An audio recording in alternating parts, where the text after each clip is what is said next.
Forget gurus. Forget anyone claiming to be an online business expert without going through the challenges of entrepreneurship themselves. The Real Money, Real Business podcast is here to prove the best insights in online business comes from your fellow online business builders. We dig into stories of entrepreneurs selling their business on the Empire Flippers marketplace so that you can learn how they made their business profitable, how they overcame obstacles, and what lessons they learned in their online journey. If you want to take your business and your knowledge to the next level, you've come to the right podcast. Let's get started. Hey everyone, welcome to another episode of the Real Money, Real Business podcast. We record these interviews so that potential buyers can learn more about the business and the seller to help them make an informed buying decision. If you would like to learn more about this business, including details like what type of business it is, how much revenue and profit it makes, and all of the assets included with the business, simply visit empireflippers.com/marketplace and search for this business's listing number, which you can find in the video thumbnail and in the description. Or if you're watching this on YouTube, you can click the link in the description to go straight to the listing. So without further ado, let's get into this interview. First up, let's learn a little bit about you. Can you tell us about your background in building and running online businesses? I started building the idea on the basis that India is a major player in handicrafts. So in India, we have very talented craftsmen making products like the ones I sell, ceramic knobs and statues and glass statues and wooden beds. Then there is leather carving in India. So the idea behind starting my business was that I will start selling Indian handcrafted products. And one more reason for that is as these products cannot be mass produced, so I'm not going to ever get challenged from mass producing countries like China, Vietnam, or USA in that case. Why are you selling the business now instead of keeping it and growing it further? I have to sell this business because I was not able to earn that much from the business as I expected to earn from it. Therefore, I had to join a software company in order to support myself and my family.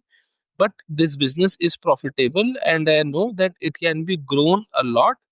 But in India, we have very less technical knowledge on handling Amazon businesses. And since I had to handle everything alone, I was not able to add technical expertise to the business. Can you describe the amount and the type of work that you do on this business to maintain it? I put in a total of 4 to 5 hours of work in the business right now. It is mostly to see which inventory is going to be out of stock and placing an order again for that inventory, and how are my promotional campaigns working.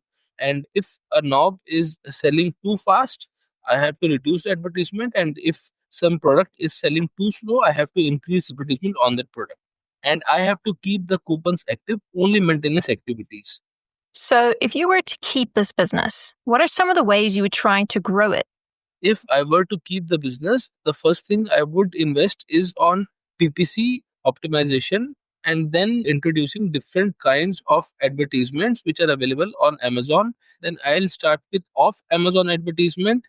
Further, I'll expand the same products to different marketplaces like UK, Dubai, and Singapore.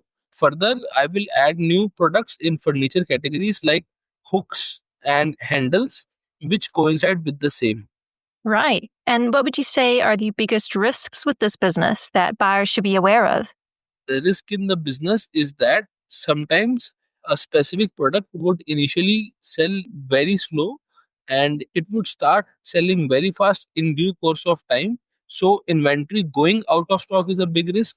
And the other risk is that a fast selling product might get slow, very slow due to certain reasons. The only risk in this business is maintaining the inventory to revenue cycle as the product is heavy. So production time is approximately 2 months and sea shipping is again further 1 to 2 months.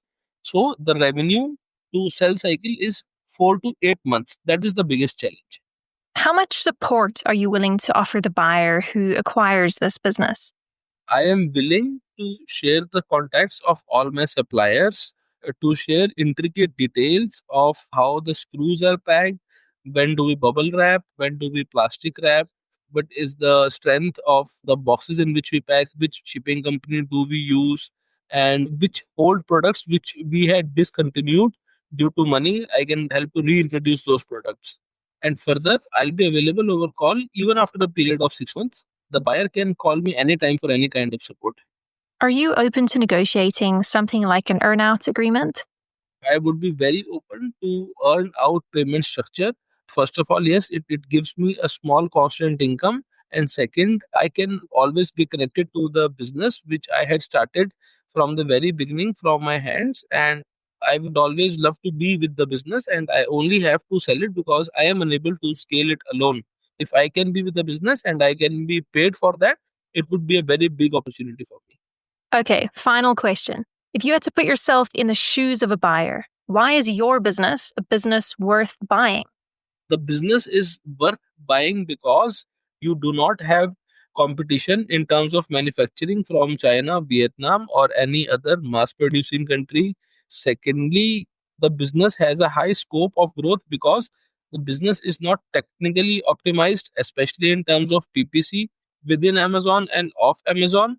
And the third point being, at some point in the past, the business had more than 400 SKUs.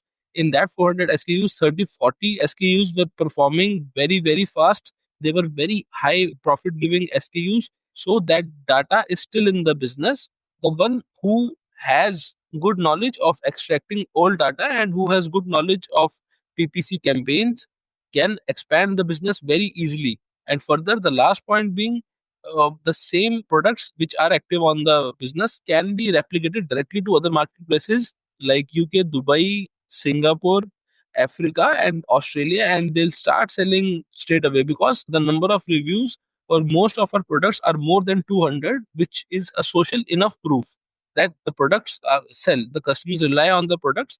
The supply chain is already optimized. The sea shipping is already optimized. The packing is already optimized. Anyone who has been successful on Amazon FBA business earlier would very easily scale the same business. All right, everyone, thanks for listening.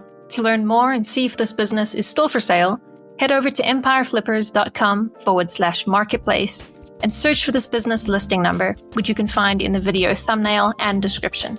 Or if you're watching this on YouTube, click the link in the description to go straight to the listing.